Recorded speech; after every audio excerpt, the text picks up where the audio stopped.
IFM News. Lokal. Namnamaen ni Mayor Denton Garbida iti Banggi a bumasit ti bilang ti turista bumisita iti ili gapo iti paragnato ti presyo ti petrolyo.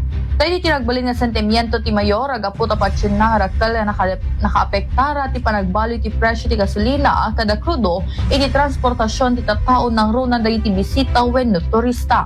May iti daytoy imbinglay na nga dahi ti kalkalikaguman ti lokal a gobyerno ang maipaste kabaro pagpasyaran ti ilida ang mabalin pa'y pagayayaman kasi ti inflatable slides kanda dumapay.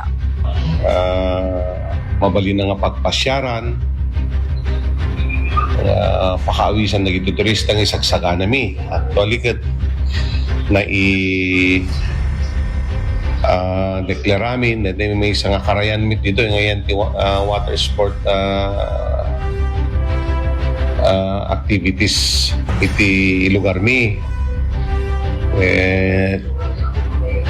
Isot may isa ko mga pangawisan mi kada gito nga turista DJ kasla DJ expectaran tayo nga kaado makahanakas JT kaado kasi dati pa nagngina mo titi crudo maapektaran amin di pa di transportation di tao iso nga